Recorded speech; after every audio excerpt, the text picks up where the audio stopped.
Hello.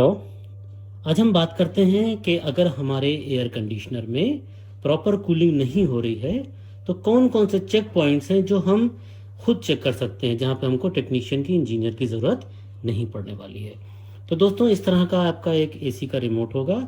इसमें on off का option है, मोड का ऑप्शन है, टेम्परेचर बढ़ाने घटाने का ऑप्शन है, फैन है, क्लॉक है, टाइमर है और डिफरेंट डिफरेंट इसमें मोड दिए हुए हैं। लेकिन मेजरली हम यहाँ पे एक ही दो मोड इस्तेमाल करते हैं। सबसे पहले हमको एसी को ऑन करने के लिए ऑन ऑफ मोड हम प्रेस करेंगे, ऑन ऑफ प्रेस करेंगे तो एसी ऑन हो जाएगा। बीप की आवाज़ आएगी और एसी जो है वो फंक्शन करने लगेगा। एसी जब ऑन होगा तो यहाँ पे आपको टेम्परेचर दिखाएगा ये, और ये ग्रीन लाइट ऑन होगी। इसके साथ साथ यहाँ पे कुछ और ऑप्शंस हो सकते हैं, वो सब ऑफ रहेंगे। ये ऑन ऑफ की ग्रीन लाइट ऑन होगी और फैन का आप मूवमेंट देख सकते हैं, एयर का प्रेशर चेक कर सकते हैं। यहाँ पे आपको ये स्नो फ्लेक दिख रहा है, फ्लावर ऐसा बना है। इट मीन्स कूलिंग हमारी ऑन है। जब कूलिंग ऑन है तो हम टेम्परेचर को यहाँ से कंट्रोल कर सकते हैं। 16-17 से लेके और ये 30 तक का टेम्परेचर यहाँ पे आपको दिखेगा, लेकिन आपके लिए मोस्ट सुटेबल 25 या 26 डिग्री है। बेवजह में हम लोग 18 डिग्री टेम्परेचर नहीं लाएंगे, क्योंकि ये तो हमारी सेहत के लिए भी नुकसानदेह होता है और एसी की सेहत के लिए भी अच्छा नहीं होता है। तो 25-26 डिग्री हमारे लिए, बॉडी के लिए हमारी मोस्ट सुटेबल टेम्परेचर है। तो यहाँ से हम लोग टेम्परेचर चेंज कर सकते हैं। इसी के साथ साथ हम लोग फैन की स्पीड भी, अब यहाँ पे देखेंगे फैन का ऑटो मोड आ गया है। इसमें फैन अपनी स्पीड आपके टेम्परेचर की सेटिंग के हिसाब से प्लान कर लेगा खुद ही से। ये लो फैन की स्पीड आ गई है, मीडियम और हाई। तो इस तरह से हम लोग फैन की स्पीड को यहाँ से कंट्रोल कर सकते हैं। फैन के लूअर्स का मूवमेंट जो है वो हम यहाँ से कंट्रोल कर सकते हैं।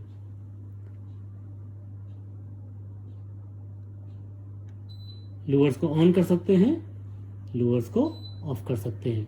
तो एक बार हम लोग लूवर्स का मूवमेंट भी देखेंगे।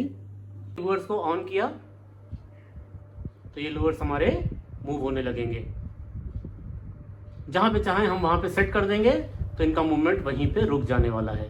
तो ये काम हम लोग इस लूवर्स के बटन को दबा दबा के इसको कर रहे हैं। इसी तरह से ये मोड का ऑप्शन दिया है, इससे हम डिफरेंट मोड सेलेक्ट कर सकते हैं। देखिए आपको यहाँ पे ड्रॉपलेट्स दिख रहे हैं, ये हम ड्राई मोड में आ गए। ड्राई मोड में आपको कूलिंग इफेक्ट बहुत अच्छा नहीं मिलेगा, ज़रूरत भर की कूलिंग मिलेगी, लेकिन ये कमरे से ह्यूमिडिटी ज़्यादा निकालेगा। जब बहुत बारिश हो रही हो तभी हम लोग इस मोड का इस्तेमाल कर सकते हैं। ये हम सिर्फ फैन मोड पे आ गए, तो यहाँ पे अब कूलिंग नहीं होगी। तो जब कभी आपको लगता है कूलिंग नहीं हो रही तो ये भी देख लीजिए कि कहीं हम लोग फैन मोड पे तो नहीं रन कर रहे हैं। इसी तरह से हीटिंग, जिसमें हीटिंग मोड दिया है उसमें ये हीटिंग मोड रन करेगा, लेकिन आपके एसी में हीटिंग मोड का ऑप्शन होना चाहिए। ये रिमोट तो कॉमन है सबके लिए, आपके एसी में अगर हीटिंग मोड है तो हीटिंग मोड रन करेगा।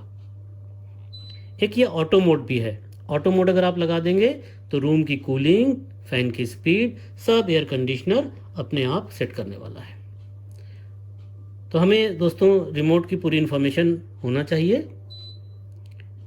बहुत बार हमारी रिमोट की सेटिंग सही नहीं होती है, इसकी वजह से भी हमको कूलिंग इफेक्ट कम महसूस होता है। आइए और चीज़ें देखते हैं। अब अगर आपको कूलिंग कम महसूस होती है तो हम यहाँ पे ग्रिल पे ऐसे हाथ फेर के देखेंगे। अगर एयर का मूवमेंट कहीं ज़्यादा कहीं कम, कहीं ज़्यादा कहीं कम है तो हो सकता है इसका फिल्टर चोक हो। अब फिल्टर को निकालने के लिए हम लोगों को ये पैनल यहाँ से लेफ्ट से पकड़ना है, यहाँ पे कट बना है, राइट से पकड़ना है और इसको धीरे से उठाएंगे तो ये पैनल खुल जाने वाला है। ये पैनल खुलेगा तो यहाँ पे आपको ये फिल्टर्स दिखाई देंगे। सिंपली हम लोग फिल्टर्स को इजीली अप करके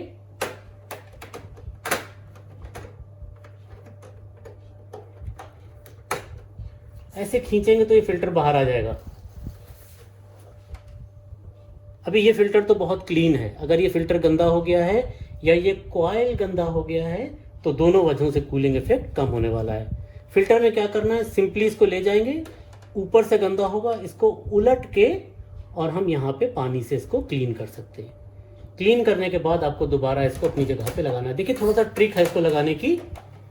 हम इसको बराबर से प्रेस करेंगे, एक जगह पे ये अटक जाएगा, तो हम इसको आहिस्ता से धीरे धीरे हम इसको राइट और लेफ्ट से प्रेस करेंगे। बेटर है कि आप दोनों हाथों को यूज करें। ये पैनल हम हटा देते हैं यहाँ से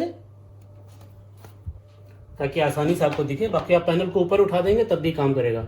दोनों हाथों से इसको पकड़ लेंगे और इसको आहिस्ता से पुश करेंगे। देखिए ये आराम से पुश हो जाएगा। इसे अगर आप प्रेशर दीजिएगा तो ये टूट जाएगा, और अगर ये कहीं से टूट गया तो फिर ये अंदर पुश होने वाला नहीं है। तो फिल्टर हम लोग क्लीन करके लगा सकते हैं। अंदर हम देखेंगे तो ब्लोअर दिखाई दे रहा है, बट अगर ये गंदा हो जाता तो फिर इसके लिए तो आपको टेक्नीशियन को बुलाना पड़ेगा। ये फिल्टर हम लोग क्लीन करके लगा सकते हैं। अगर कॉइल गंदा है तो इसको भी हल्का सा ब्रश से क्लीन करके हम लोग फिलहाल काम चला सकते हैं। तो इसको फिट कर सकते हैं हम लोग। उसके बाद पैनल को दोबारा से अपनी जगह पे लगा देंगे। ये पैनल हम लोग अपना क्लिप में बिठा के आसानी से प्रेस करके अंदर पुश कर सकते हैं। तो ये पैनल हम आसानी से प्रेस कर देंगे अंदर, प्रेस करके इसको हल्का सा पुश कर दिएगा। तो ये पैनल अपनी जगह पे फिट हो जाने वाला है। ये हमारा आउटडोर यूनिट है। हम लोगों ने इंडोर यूनिट को देख लिया था, चेक कर लिया था। अगर आपकी पहुंच आउटडोर तक है तो सिंपली आप यहाँ पे देखिए, अगर ये गंदगी हो गई है तो एक सिंपल, बहुत तेज़ नहीं, हल्के वाले पाइप से आप इसको वॉश कर सकते हैं। तो अगर आप इसको वॉश कर देंगे तो अगर कूलिंग इफेक्ट कम हो रहा है तो वो कूलिंग इफेक्ट बढ़ जाएगा। वैसे भी अगर हम इसके अंदर से देखेंगे तो आपको इधर से उधर दिखाई देगा, यहाँ से उधर दिखाई देगा। अगर ये बहुत गंदा है तो आपको यहाँ पे गंदगी नज़र आएगी। तो इस तरह से अगर हम नीचे का चेक कर लेते हैं, ऊपर का चेक कर लेते हैं, तो कम से कम एक टेक्नीशियन की गैर मौजूदगी में आप अपने एसी को प्रॉपरली चेक कर सकते हैं। अगर कूलिंग इफेक्ट कम हो रहा है तो उसको आप इस तरीके से कि नीचे क्लीनिंग कर ली, कॉइल देख लिया, आपने रिमोट की सेटिंग देख ली, आपने फिल्टर चेक कर लिया, और आउटडोर में अगर पहुंच सकते हैं आप तो आप उसको भी प्रॉपरली चेक कर सकते हैं। गंदा है तो हल्के पाइप से, हल्के पानी से उसको आप प्रेशर से वॉश कर सकते हैं। इसी तरह से आप अपने स्टेबलाइजर को भी चेक कर सकते हैं। उसमें सप्लाई आ रही है, पावर ऑन है कि नहीं, आउटपुट का ये लाइट जल रही है, या डिफरेंट स्टेबलाइजर्स होते हैं। बटन को पुश करके भी आप इनपुट या आउटपुट चेक कर सकते हैं। तो अगर छोटी छोटी चीज़ें हम लोग चेक करेंगे तो बहुत बार हमारे एसी की लेस कूलिंग की प्रॉब्लम हम खुद ही ठीक कर लेते हैं।